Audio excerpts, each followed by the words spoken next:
한국의 K2 흑표전 차인도의 2000대 수출이 전 세계를 충격에 빠뜨렸다. 2월 2일 인도 국방부가 차세대 전차 도입 사업 이른바 미래대비전 2 차량 퓨처레디 컨벤리크 FRCV의 위정보 요청서 RFI를 정식 발행했다.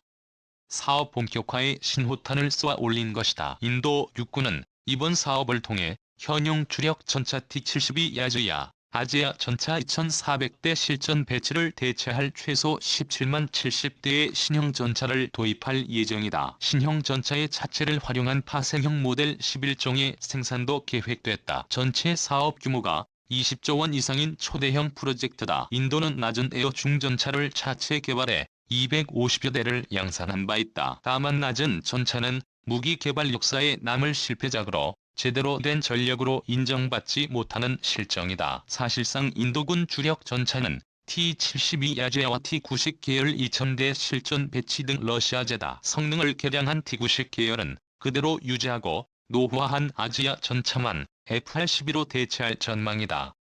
인도의 차세대 전차 5대 조건. 인도 정부가 내건 FRCV의 요구 조건은 상당히 까다롭다. 기동력, 화력, 방호력, 시사I, 지휘 통제, 통신, 컴퓨터, 정부의 영문 머릿글자를 딴 전술지휘, 자동화체계 기술 이전 등 5개 항목을 충족해야 사업 참여가 가능하다. 구체적인 조건을 하나씩 따져보자. 첫째, 기동력의 경우 서방 선진국의 3.5세대 전차 수준을 요구한다. 전차의 심장이라 할 수 있는 파워팩은 고원지대에서도 작동하는 고성능 1500마력 디젤 엔진과 변속기를 갖춰야 최저 등급이 충족된다. 인도 측은 여기에 T당 25마력 이상 출력 자체 자세 제어가 가능한 독립형 서스펜션도 추가로 요구하고 있다. 둘째, 현존 전차 중 최고 수준의 공격 능력도 필요하다. 2000m 거리에서 60도 경사장갑판 650mm 이상을 관통할 운동에너지탄, 같은 거리에서 1000mm 이상의 격파할 화학에너지탄 운용 능력이 필수다. 강력한 폭탄을 자동장전장치로 분당 6에서 8발 이상 발사할 수도 있어야 한다. 5km 이상 거리에서 지상 공중 표적을 모두 공격할 수 있는 주포발사식 대전차 미사일 운용 능력, 원격 조종식 기관 총탑도 기본 조건이다. 셋째, 방어 분야에서 인도 측은 미 육군의 M1 상회하는 장갑 능력을 요구했다. 적 화학에너지탄에 대해 1200mm 2개의 장갑 한 수준의 방어 능력은 기본이고 15kg 극읍주 폭발물과 대형 대전차 지뢰로부터 승무원을 효과적으로 방어할 수 있어야 한다. 적대전차 미사일이나 로켓을 요격할 능동 방어장치, 피격 시 손상된 부분만 신속히 교체할 수 있는 모듈형 장갑 시스템도 갖춰야 한다. 넷째, 인도군이 구축하는 차세대 전술 정보 시스템과 실시간 연동할 시사이 능력이 필요하다. 모든 전차 승무원이 전장의 상황 정보를 공유하고 전차 밖 반경 25 내에서 무선 헤드셋으로 교신할 수 있는 통신 시스템이 뼈대다. 끝으로 가장 까다로운 조건인 기술 이전 분야다. 세계 유수 전차 메이커들이 선뜻 사업에 참여하기 어려울 정도의 조건이다. 인도는 전차 자체는 물론 엔진, 포탄 등 100 기술 이전을 요구하고 있다. 기술 이전을 통해 개발한 전차의 지식재산권과 해외 판권도 마찬가지다. 전체 획득 비용의 40%는 인도산 부품을 조달하는 데 사용해야 한다는 단서도 덧붙였다. 해외 업체로선 전차 완제품 수출보다 이익이 적고 향후 판로 개척도 까다로운 악조건이다. 다만 인도 정부는 이런 우려를 압도적 물량으로 덮어버리며 해외 업체들의 사업 참여를 독려하고 있다. 현재 인도 국방부가 잠정 후보로 꼽은 모델은 4개 종류인 것으로 알려졌다. 각각 전통적으로 인도와 깊은 협력 관계를 유지하는 러시아의 차세대 전차 T-14 아르마타 아바타, 최근 인도와 원자력 추진 잠수함 공동 생산까지 논의할 정도로 가까워진 프랑스에 의해 맥스 호십녀 물클레르레 클라크, 우크라이나의 T-84 플로트 에모플로템, 그리고 대한민국 현대로템이 생산한 K2 흑표계량형이다. 러시아와 우크라이나 조기 탈락. 인도는 일찌감치 14전차를 F-80의 사업 대상으로 점 찍었다. 다만 개발국 러시아가 최근 사실상 사업 참여를 포기하면서 후보군에서 가장 먼저 탈락할 분위기다. 당초 러시아 육군은 2020년까지 24,300대를 도입하겠다며 호언장담했으나 주포부터 포탑, 동력 개통에 이르기까지 온갖 품질 문제가 터졌다. 현 상황에선 대량 양산조차 불투명한 골칫덩이 티닙사를 인도가 떠안을 이유는 없는 듯하다. 또 다른 유력 후보였던 T-84는 우크라이나가 T-8 파일 공유 뒤 전차를 개량한 모델이다. 문제는 980 전차와 비교해도 획기적인 특장점이 없다는 것. 특히 인도는 최근 T-84보다 기술적으로 훨씬 진보한 러시아제 T-90의 메스 464대를 면허 생산하기 시작했다. 우크라이나 측이 전차 개량 과정의 노하우를 공유하겠다고 나서도 큰 메리트가 되기 어려운 상황이다. 인도와 오랫동안 갈등한 파키스탄이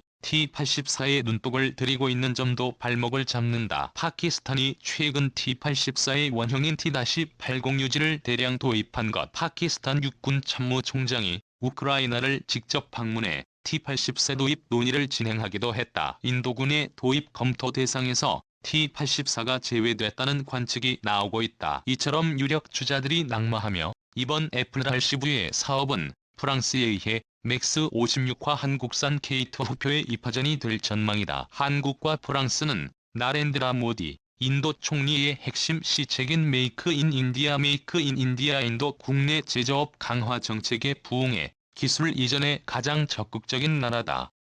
양국 전차의 성능도 준수하다. 그렇다면 해맥스 56과 K2 후표 중 어느 쪽 성능이 더 뛰어날까? 두 모델 모두 3세대 전차에 속하지만 1990년대 초반 등장한 레이 MX56과 2014년 한국군에 실전 배치된 2는 같은 세대라고 부르기 민망할 정도의 성능 격차를 보인다. AMX56은 3점포 세대 전차 시대를 개막해 엄청난 기술 혁신을 몰고 온 명작이긴 하다. 다만 그 전설은 어디까지나 20년 전 이야기일 뿐 지금은 상황이 많이 다르다. 우선 인도가 중시하는 공격력을 비교해보자의 해맥스56은 59경장 공령장 총포구경 단위로 나타낸 총포신 길이 120mm 활강포를 사용한다. 개 투표는 이보다 강력한 55구경장 120mm 활강포를 채택해 화력에서 우위이다. AMX56이 포탄은 650mm 장갑판을 관통할 수 있는 OFR-10이다. 한때 서방 세계 최강으로 불렸으나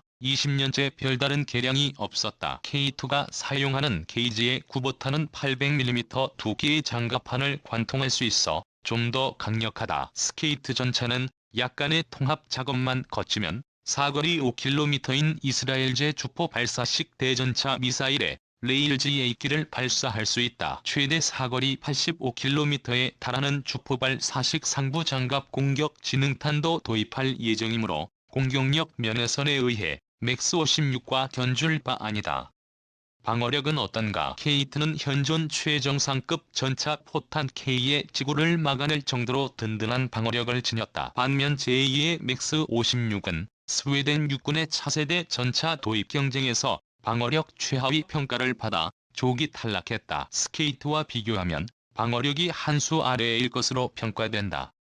인도 총리가 극찬한 K방산 저력. 이번 인도군 전차 도입 사업에서 기술 이전은 성능 못지않게 중요한 요소다. 인도는 입찰 업체에 전략적 파트너십 스트래터지 파트너십을 강조하면서 현지 업체와 협력 및 기술 이전, 후속 품질 관리를 대단히 중시하고 있다. 최근 한국은 K9 자주보를 인도 측에 성공적으로 납품했다. 인도 방위산업 역사에서 전무후무한 조기조기 납품이었다. 그 덕에 모디 총리와 라지나트 신 국방장관으로부터 전략적 파트너십 모범 사례로 극찬받았다. 기술 이전 측면에서 메이드 인 코리아가 좋은 평가를 받을 수 있는 상황이다. 인도는 2025년까지 사업자를 선정해 계약을 체결한다는 방침인데 지금까지는 K2 전차를 제칠 마땅한 경쟁자가 없다. 과연 K2는 인도 군 F-85의 수주라는 잭팟을 터뜨릴 수 있을까? 이군 전용 화물열차 제작 K2 흑표전차 25대 한꺼번에 수송. 국군 수송사령부 국수사가 군전용 화차 화거 화물열차를 처음으로 제작 도입했다. 국수는 28일 군전 투력 발휘의 핵심 장비를 수송할 수 있는 여건을 보장하기 위해 전용 표준화차 5량을 제작 운용 중이라며 오는 2017년까지 총 43량의 화차를 도입할 예정이라고 밝혔다. 군전용 표준 하차는 지붕과 측 한없이 바닥판만 설치됐다.